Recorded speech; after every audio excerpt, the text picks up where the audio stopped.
Shalimar Jewelry Dasara Diwali Dhamaka offer. Flat 6% VA on gold jewelry. Offers only in Kakinada, Rajahmundry, Eluru. అయితే నువ్వు అందరూ సినిమాల్లోకి వచ్చి స్టార్లు అవుతారు, నువ్వు స్టార్ అయ్యాక సినిమాల్లోకి వచ్చి అలా ఏం లేదు. అంతే తేడా. అలా ఏం లేదు. No your stardom only on viral platform or YouTubes or what ever.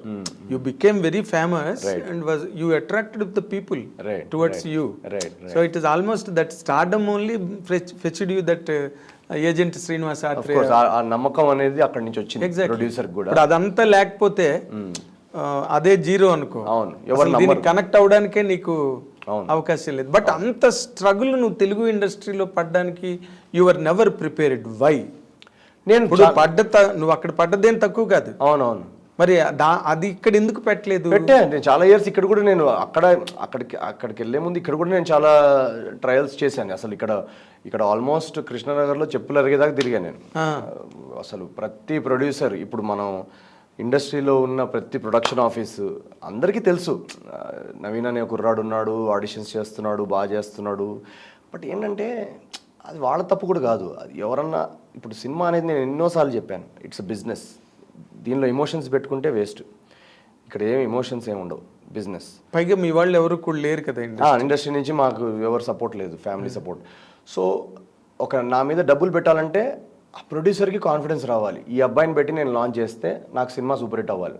At the end of the day producer డబ్బులు రిస్క్లో ఉన్నాయి ఇక్కడ. సో తనకి కాన్ఫిడెన్స్ రావాలంటే వీడు హిట్ కొట్టగలుగుతాడు, నా పెట్టిన దానికి ఒక 3 times అన్న డబ్బులు తిరిగి వస్తాయి అన్నది రావాలి.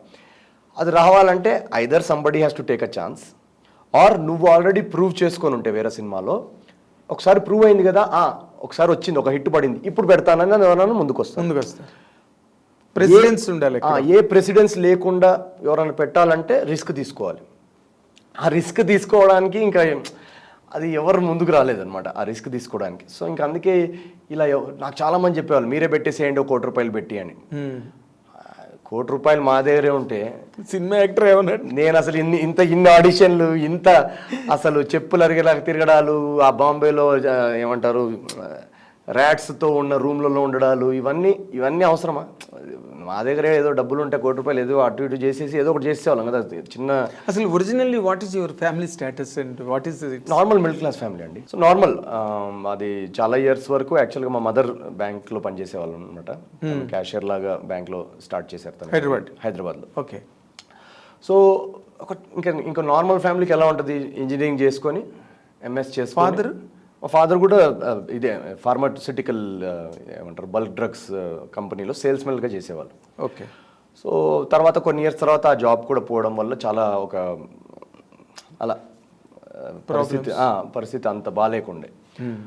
సో అందుకే ఏంటంటే చదువుకుంటే అందరు లైఫ్ సెట్ అయిపోద్ది అనేది మా బ్రెయిన్లో ఒక ఇన్స్టిల్డ్ అనమాట.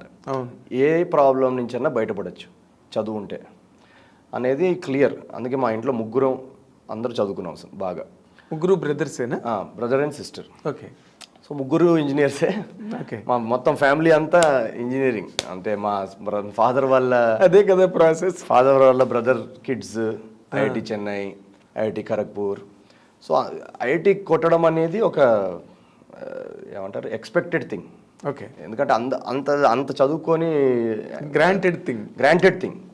ఐఐటి ఎన్ఐటి కొట్టడం అనేది ఒక ప్రాసెస్, అది అంతే. ఓకే. సో అది కొట్టాలన్న ప్రెషర్ కూడా చాలా ఉండేది నా మీద, ఆ ఇంజనీరింగ్ ఎగ్జామ్స్ అన్ని కొట్టాలి అని. సో ఆ ప్రెషర్లో నాకేంటంటే అది వెళ్ళే ముందే నాకు తెలుసు యాక్టర్ అవుదామని. చాలామందికి ఏంటంటే లేట్గా వస్తుంది రియలైజేషన్ లేదా ఇంట్రెస్ట్. నాకేంటంటే అసలు ఆ ఐఐటి ఎగ్జామ్స్, ఆ ఇంజనీరింగ్ ఎగ్జామ్స్కి వెళ్ళే ముందే ఆ క్లారిటీ వచ్చేసింది. సో ఎందుకు నన్ను ఇటు పంపిస్తున్నారు అని నా బాధ. ఓకే. సో మా పేరెంట్స్ లాజిక్ కూడా ఐ అండర్స్టాండ్. ఇప్పుడు ఎలా ఉంటుంది ఒక నార్మల్ ఫ్యామిలీలో, ఇప్పుడు వీడెందుకు సినిమా ఇండస్ట్రీకి వెళ్ళి అవన్నీ అయ్యే పనులు కాదు, రిస్క్ కదా. Risk plus too much of a dream. అది ఆ పాయింట్లో అది too much of a dream అనిపిస్తుంది. మిడిల్ క్లాస్కి too much of a dream అనిపిస్తుంది. అది ఎందుకు అవన్నీ గ్యారంటీ లేదు. ఇక్కడ గ్యారంటీ ఉంటుంది కదా. మీరు ఐఐటి చేశారనుకోండి, లేదా ఎంఎస్ చేశారు, దాని తర్వాత జాబ్, ఫైనాన్షియల్ సెక్యూరిటీ, ఇవన్నీ గ్యారంటీస్. సో గ్యారంటీస్ ఉన్న ప్రొఫెషన్ వదులుకొని దీనిలోకి ఎందుకు అన్న ఒక రెసిస్టెన్స్ చాలా ఉండేది. ఆ రెసిస్టెన్స్ నుంచి బయటపడడానికే నేను ఇంజనీరింగ్, జాబ్ అవన్నీ చేయాల్సి వచ్చింది. జాబ్ కూడా చేసావా? జాబ్ అంటే జస్ట్ జాయిన్ అయ్యాను, ప్లేస్మెంట్ అవ్వగానే నాకు లండన్లో జాబ్ వచ్చింది అనమాట. ఓకే. సో జాయిన్ అయ్యాను. అక్కడ చేసేసరికి అక్కడే నాకు యాక్చువల్గా చాలా క్లారిటీ వచ్చేసింది లైఫ్లో. వీళ్ళందరూ లండన్లో, ఎందుకంటే లండన్ అనేది top country in the world, one of the top countries. Economically అక్కడ ఉన్న ఫెసిలిటీస్ కానీ, ఇన్ఫ్రాస్ట్రక్చర్ కానీ, క్వాలిటీ ఆఫ్ లైఫ్ కానీ చాలా బాగుంటుంది. అవును. అండ్ పక్కన యూరోపియన్ నేషన్స్ 18 నేషన్స్, చాలా అరిస్టోక్రాటిక్గా ఉంటుంది. అండ్ పక్కనే యూరోప్లో ఒక 18 కంట్రీస్, యూరో సేమ్ కరెన్సీ కాబట్టి యూరోపియన్ యూనియన్. 2 hours ఫ్లైట్ తీసుకుంటే నువ్వు ప్రపంచంలో 20 టాప్ యూరోపియన్ నేషన్స్ కూడా చుట్టేయచ్చు. ఓకే, దగ్గర అన్ని. సో ఆ లైఫ్ కూడా నేను మా ఎంప్లాయీస్తో ఉన్నప్పుడు మేము వీకెండ్కి మా కంపెనీ వాళ్ళు ఏదన్నా కాన్ఫరెన్స్ ఉంది లేదా క్లయింట్ అని ఉంటే అటు పంపించేవాళ్ళు అనమాట, ప్యారిస్, స్పెయిన్ ఇది. సో ఆ జాబ్లో నేను ఇదంతా చూసాను లైఫ్. చూసేస్తే నాకు ఒక క్లారిటీ విపరీతంగా ఏమొచ్చేసిందంటే, ఈ ఫారెన్ కంట్రీకి వెళ్ళి జాబ్ చేసి వెల్ సెటిల్డ్ లైఫ్ ఏదైతే మనం ఉంది అని అంటున్నారో దానిలో నాకైతే సంతోషం లేదు అన్న క్లారిటీ వచ్చేసింది.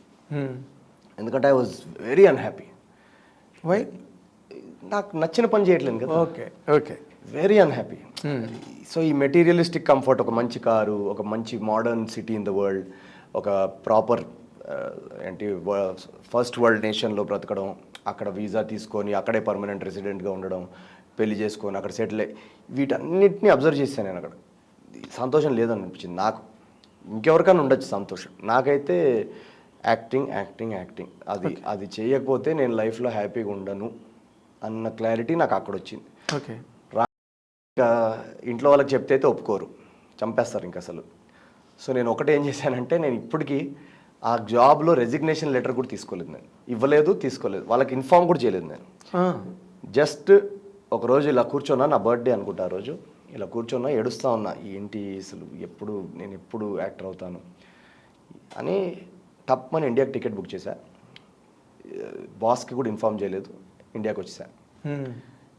ఇప్పుడు వరకు నేను ఆ బాస్ చూస్తుంటే నేను రిజైన్ చేశా బాస్. సో ఐ హోప్ మీకు తెలిసినట్టు ఉంటుంది అనుకుంటున్నా ఈ పాటికి. ఎందుకంటే నాకు భయం ఏముంటుందంటే, ఇప్పుడు రిజైన్ చేసి ఆ జాబ్ సర్టిఫికేట్ అది తీసుకున్నాం అనుకోండి, మళ్ళీ ఎక్కడో ఇది వర్కౌట్ అవ్వలేదు అనుకోండి, మళ్ళీ తిరిగి జాబ్లోకి వెళ్ళిపోవాలన్న ఒక టెంప్టేషన్ ఉంటుంది. అవును. నాకు ఆ టెంప్టేషన్ వద్దు. ఎలా ఉండాలంటే, ఇది వర్కౌట్ అవ్వకపోతే నీ లైఫ్ అవుట్ రా అన్న ఒక భయం ఉండాలి. ఆ భయం రావాలంటే ఈ బ్యాకప్ ఆప్షన్ అనేది ఉండకూడదు. అందుకే నేను ఆ జాబ్ సర్టిఫికేట్ కూడా తీసుకోలేదు. ఇంట్లో వాళ్ళకి కూడా చెప్పలేదు. ఒక 6 నెలలు బెంగళూరుకి వెళ్ళి ఒక థియేటర్ కంపెనీ జాయిన్ అయ్యి మెల్లగా థియేటర్ చేస్తున్నా. చేస్తూ మెల్లగా ఫ్యామిలీకి బ్రేక్ చేశాను. ఇది నాన్న సీన్ అనగానే ఇంకా మా సినిమాలో మురళీ శర్మ గారు పెట్టినట్టు పెద్ద సీన్ పెట్టారు మా ఇంట్లో. పెద్ద బ్యాండ్ అయింది. ఇంకా దాని తర్వాత నేను చాలా ఇంటర్వ్యూలో కూడా చెప్పా, ఒక పెద్ద ఫ్రిక్షన్ నాకు మా నాన్నగారికి, ఒక ఫ్రిక్షన్. బట్ టుడే ఈ వరుసగా సినిమాలు సూపర్ హిట్ అవుతుంటే వాళ్ళు చాలా హ్యాపీ పేరెంట్స్ టుడే. వాళ్ళు చాలా, ఇప్పుడు వాళ్ళ సంతోషం చూసి నాకు సంతోషం. ఎగ్జాక్ట్లీ. ఎందుకంటే వాళ్ళు చాలా ఆ 10 years చాలా బాధ అనుభవించారు. కొడుకు ఏంటి ఇలా ఉన్నాడు, ఎక్కడికి పైగా ఇంటి దగ్గర పరిస్థితులు కూడా ఏం చెప్పాలి ఇప్పుడు ఫ్యామిలీలో, ఏం చెప్పాలి? ఇప్పుడు అడుగుతారు కదా ఫ్యామిలీ, ఏం చేస్తున్నాడు అబ్బాయి అంటే, అదేంటండి లండన్లో జాబ్ అన్నాడు, అయ్యో బాంబేలో ఏం చేస్తున్నాడు, బాంబేలో అంటే జాబ్ మానేశాడా అంటే డిగ్రీ ఇప్పుడు ఇంకా వేస్ట్, ఇంకా ఇలాంటివి ఉంటాయి కదా. అవును, 100% అవే ఉంటాయి. సో వాళ్ళకి ఆడిషన్ అంటే ఏంటి, ఆడిషన్ అంటే సినిమా వస్తాడా, ఏ సినిమాలో వస్తాడు, సినిమా రాలేదైతే, హీరో అవ్వలేదైతే, ఈ ప్రెషర్ పేరెంట్స్ మీద ఎక్కువ ఉంటుంది. వాళ్ళు దానివల్ల చాలా ఫంక్షన్స్కి వెళ్ళడం కూడా మానేశారు వాళ్ళు. అవునా? సో వాళ్ళు చాలా అనుభవించారు. ఫైనల్గా వాళ్ళు ఇప్పుడు ఎలా అంటే, ఇంకా 10 ఏళ్ళు అనుభవించడం అంటే చాలా కష్టం కదా. ఏదో ఒక ఏడాది 2 ఏళ్ళు అంటే ఏదో వాళ్ళు కామప్ చేసుకోగలుగుతారు. But really kudos to your parents. Exactly. ఇప్పుడు ఫైనల్లీ వాళ్ళు ఇప్పుడు ఎక్కడ ఫంక్షన్కి వచ్చినా కంపల్సరీ వెళ్ళిపోతున్నారు. And for more videos, please subscribe to iDream. Please subscribe to iDream. Please subscribe iDream. And please subscribe to iDream. For more videos, subscribe to iDream. Please like, share and subscribe to the channel. Congratulations, iDream. Subscribe to iDream. Subscribe to iDream. So subscribe to iDream Media. iDream team andarki huge congratulations. Please subscribe iDream Media. Please subscribe to iDream. Subscribe iDream. Please subscribe to iDream. iDream అంటే నా కళల channel subscribe చేసుకున్న నోరు తిరుగుతలేదు, మీరైతే గంట గుర్తు కొట్టండి. For more such videos, please subscribe to iDream. Subscribe to iDream. Please subscribe to iDream. Please subscribe iDream Media. Please do subscribe to iDream. Please subscribe to iDream Media. For best entertainment and information, please subscribe iDream. And don't forget to subscribe to iDream.